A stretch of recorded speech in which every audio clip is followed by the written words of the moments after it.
Hello again everybody and welcome back to the channel. Today we are taking a look at the Embraer 175 and 170 by VirtualCol for Microsoft Flight Simulator.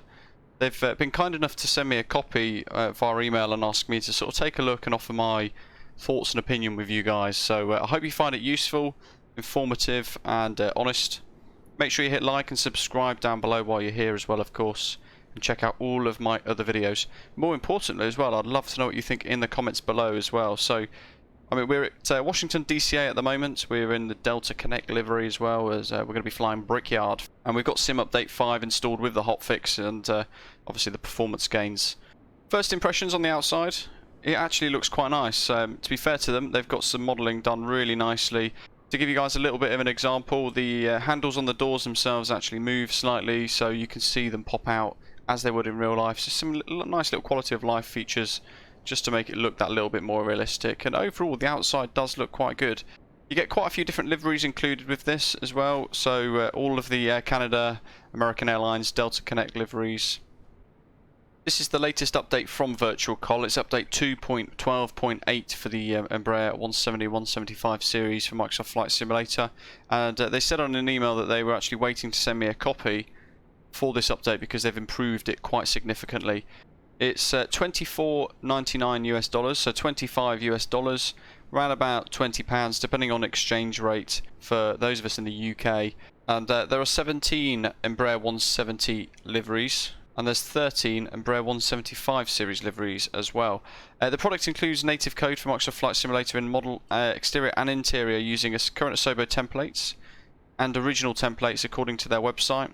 Got the external effects of the engines, wiper animations are operative, the checklist is operative as well, and you actually get a tutorial that comes with it as a PDF document, but you can use this drop down checklist too if you wish.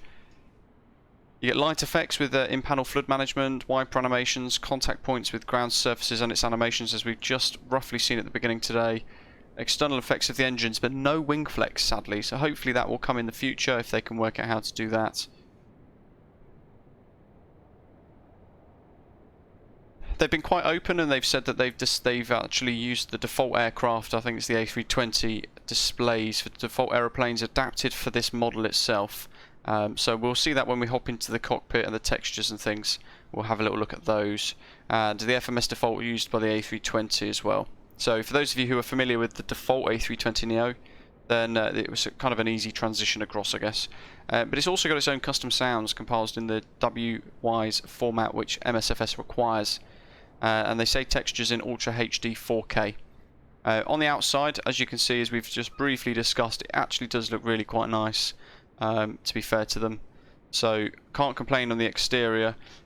Perhaps the engines here look a little bit boxy, so they could probably do with a bit rounding off there. But this isn't going to be study level, as everybody calls it. It's not going to be high fidelity like we'd expect from the Aerosoft CRJ, which is double the price. They've got loads of YouTube tutorials for this as well, so do check out their own YouTube channel if you wish to have a little look. Right, let's jump into the flight deck. And here we are. It doesn't look that attractive, to be fair, on the inside. The textures look very FSX, so this needs a lot of work doing to it, I think, just to bring the textures up to something that looks a little bit more realistic, especially with those of us who have got mid-range systems. Microsoft Flight Simulator especially can handle a lot, but also things that are poor quality stand out quite significantly. Back of the cockpit. We don't really spend too much looking at this, to be fair, but you know, fairly basic. We can punch through the door, and we've actually got a little bit of a cabin, which is kind of nice actually. It's a nice little added touch. So we can set up, you guys know I love those custom views. We can set up custom views here at the wings, at the windows, for example, just to have a little look out over the wing perhaps. So we can set up some custom views, of course, but the low poly textures don't look that great up close. It does make the window views a little difficult, but it's really nice to have a cabin, to be fair. And low poly cabins are always good because it means that we've got better performance. So this is the default view that you get in the aircraft itself. everything looks like it's on already by default, bizarrely, and not very much works up here. We've got IDG 1 and 2 are set to auto, bus tyres are set to auto. We can turn the battery on. There are no sounds associated with that.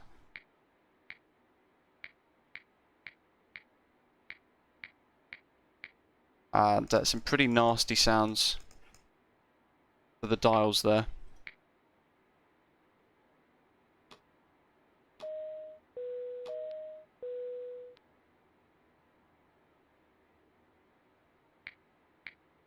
Start the APU, we'll have a little listen, and what have we got on the rest of the overhead panel here?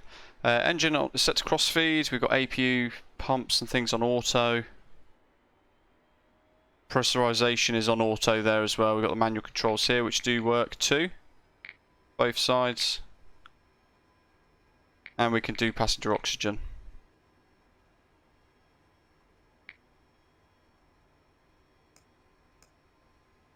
And it looks like we can also turn packs on as well, which is a nice little feature. Whether they work or not, I'm not sure.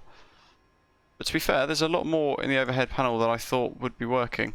Ice protection, of course, is all on as well, though we get some rather odd caution lights associated with those. And the test bizarrely works nicely as well. Emissives, I mean, that's literally, it's not even an animated switch, it's literally on or off. And none of those work, except for that. Right, down here then, we've got, looks like comms 1 and 2 can be destacked. We can turn them on here like so. So I'm hoping that's going to mean we can use Unicom and things like that, like VATSIM. So bizarrely, it's only going up. That can go down, and we can transfer across like so. So that's pretty good.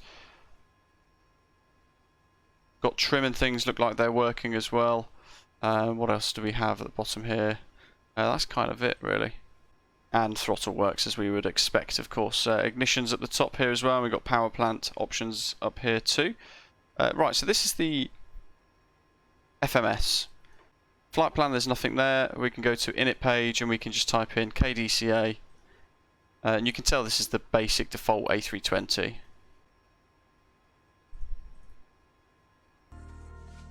So quite literally, the only way that I can make this work is actually by configuring this inside the world map, which I never ever do because it's just not realistic. I can't stand it, if I'm honest. Departures, Doctor 5. Not done this in a long time. Doctor 5 runway 1.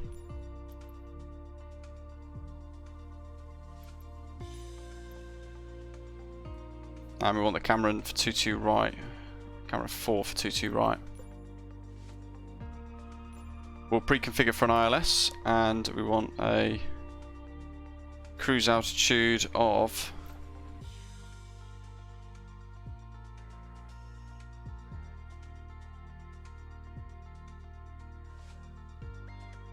17,000 feet.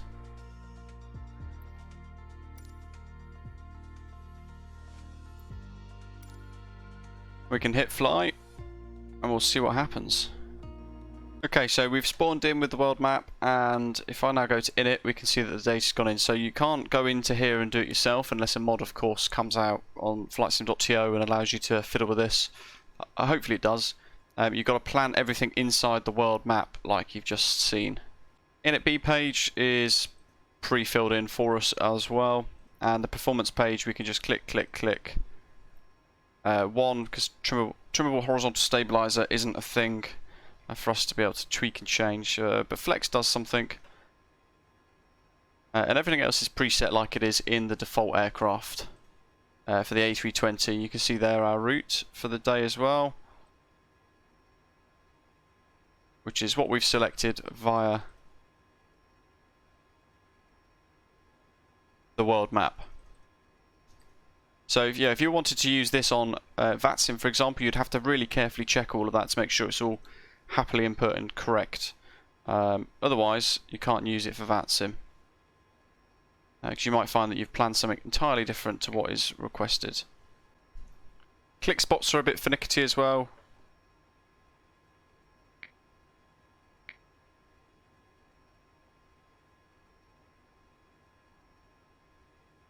And it's not the smoothest to use, I've got to say. The views outside via the glass are pretty nasty. We can go ahead and get pushback ready anyway. We put the nav lights on, and I can't actually see any. I've just put the red beacon on as well. I can see the red beacon flashing away. Can't see the nav lights. Again, the emissives are pretty rubbish. I think this is a lot of the systems and things have been ported over nice and quick from FSX, which is not really good enough. But the exterior model does look lovely, I've got to say. Right, how do we start this thing?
We'll do those. Okay, so flap animations. The sounds do look good on the outside, let's face it.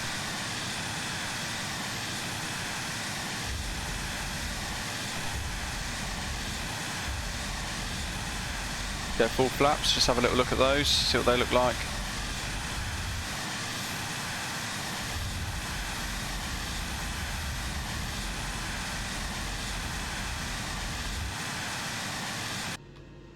And just for the purpose of having a little look, let's see what all the lights look like.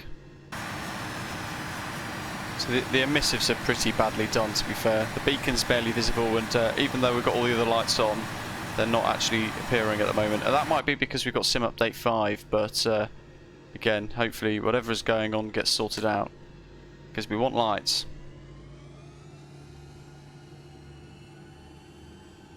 Oh, the sounds are pretty awful.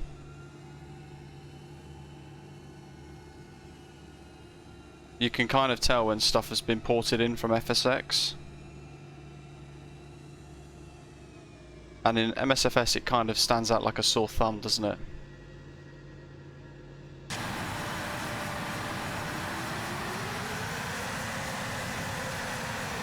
The outside sounds amazing.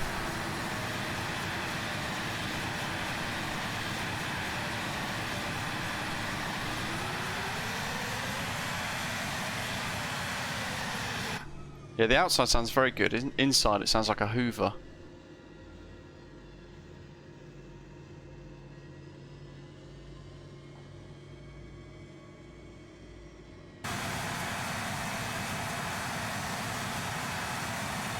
The flight model seems really twitchy, and handling on the ground actually for the takeoff roll is pretty nasty as well, so not very nice to fly.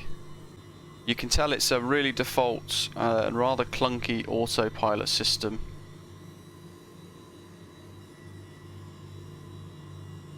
It's very twitchy on the ground as well, extremely twitchy on the ground, to the point where you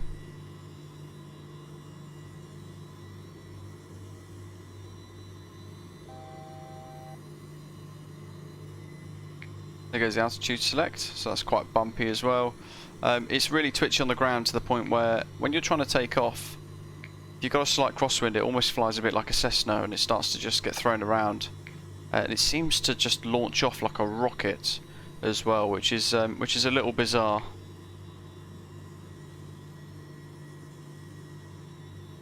It's not the sort of thing I would use on VATSIM, that's for sure.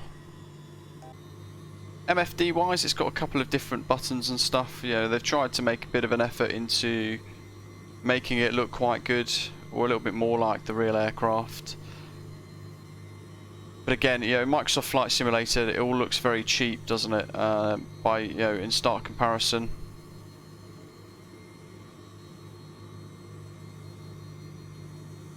And it's quite frustrating to try and use this sometimes. It's quite frustrating. You have to go into here to zoom out, but actually zoom in is zoom out and zoom out is zoom in. Push for standard doesn't seem to want to do anything either, and it seems to have triggered itself into QFE. So at the moment I can't get rid of a QFE into a QNH. Speed seems very off as well.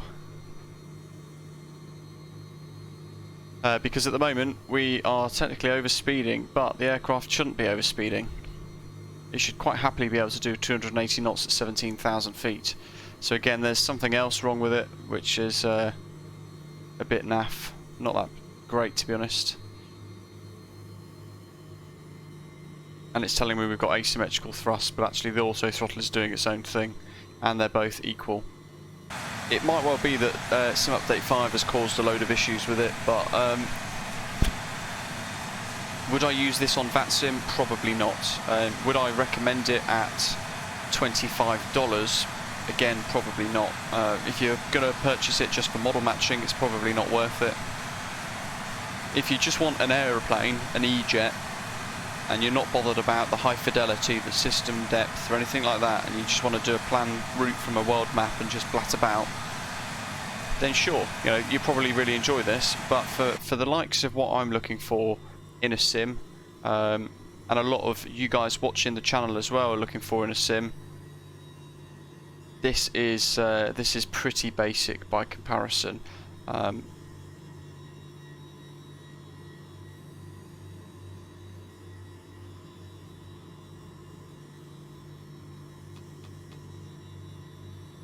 mean, so far what we've established is we can't use this to plan a route because it says it's not in database, so we must use the world map, which is just a no-no for me personally.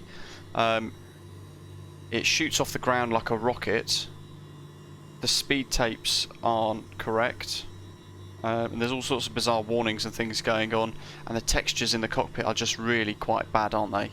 I'm sure you guys will all agree. I think most of the nav data is going to be straight out of the A320, so it's not something that, you know, I can kind of credit them for either. And of course the lights don't work, which again is another sort of moot negative point. Again, the exterior model is really nice, but we don't fly outside of the aeroplane in a camera view. We fly inside the cockpit, so whilst this is really good for screenshots, the most important place for me is here in the flight deck. And if this doesn't look great, it's not something that you'd want to fly. It does look and sound like it's straight out of FSX, which for me, it's not good enough for Microsoft Flight Simulator, sadly. Exterior sounds are wonderful, and that's the bizarre thing. There's a lot of stuff that's not working quite right with this. Interestingly as well, it doesn't give us... It's not wiping the route as we fly. But we could do two direct twos there, for example, like we've just done. It's not wiping the route behind, so it's allowing us to almost go back again, which is a little bizarre. So there we go, we've just done a quick direct two to cars. We've skipped out of the DQO waypoint. We're going direct to cars now.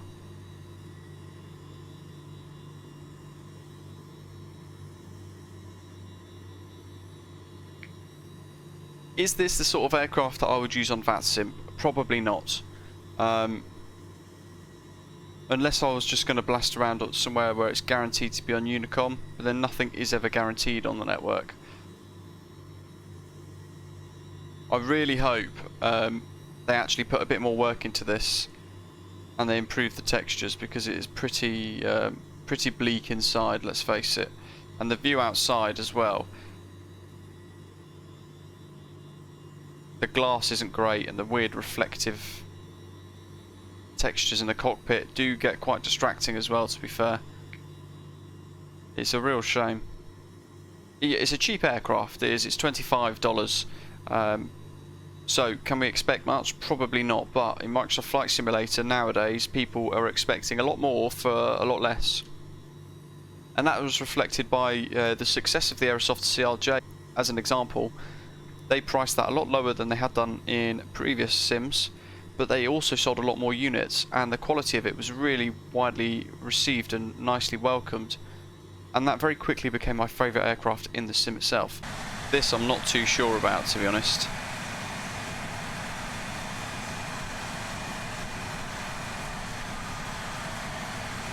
I had a little test earlier. It can fly ILS approaches and things quite nicely, but it is using just stock A320 nav data and the way all that works as well. Would I purchase it? Would I recommend it? Probably not, to be honest. This is the latest updated version. It's the update that they released on July the 26th to be compatible with Sim Update 5. And that's the frustrating thing, because the lights are non-existent. The beacon from a distance, look, you can't even see it. That beacon light, you've got to go right up now, and then you just about start to see it, like it sort of wakes up almost. There we go. Really basic overview, but fairly in-depth opinion review of the VirtualCol Embraer 170, 175 series from Microsoft Flight Simulator. Quite a lot of frustrations with this, being as though you've got to kind of use it as a bit of an arcade aircraft and not expect it to do very much. Especially when it comes to planning in the world map. I'm not a fan of that personally. I like that high fidelity feeling of actually doing it within the MCD or the FMS of the aircraft. It's quite clunky, it's quite poorly made as well. For $25 I'd expect it to be a bit better.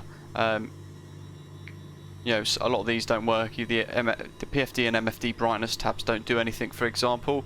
The panel there is either on or off. That's pretty rubbish. It is very, very basic, and in my mind it's kind of freeware standard. I wouldn't pay $25 for this, which is a bit of a shame. They had the opportunity with Microsoft Flight Simulator to port their aircraft across, which they've obviously done from FSX, and improve it vastly and turn everybody's heads. But the sounds inside are a bit wishy-washy, like a vacuum hoover. But again, outside, except for lighting, I can't complain. The outside looks stunning, except for the sort of like boxy engine edges and the lights not working at all properly. Everything else looks really nice on the outside, so that's a huge positive. But that's kind of where it ends. The little low poly cabin as well, I do like that as well, to be fair. Everything else is a bit so-so, especially the flight model. The flight model seems a bit bizarre, especially during takeoff and landing. I hope you've enjoyed this little video anyway, talking about the VirtualCol Embraer 170, 175 for MSFS. I didn't expect very much of this, to be honest with you guys, but I wanted to approach it with a bit of a open feeling, if you like, or an open book, so that they could change my mind and perhaps impress me. For those of you who like just an aeroplane just to have to fly about in, then sure, you know, I'm sure a lot of you will enjoy this. But most of you guys watching and watching the channel regularly, you've got the same sort of thought process, same sort of aspect. There we go. Be sure to let me know what you think in the comments below. Make sure you hit like and subscribe as well. And I hope to see you all in a live stream in the very near future. In the meantime, as always, thanks for watching.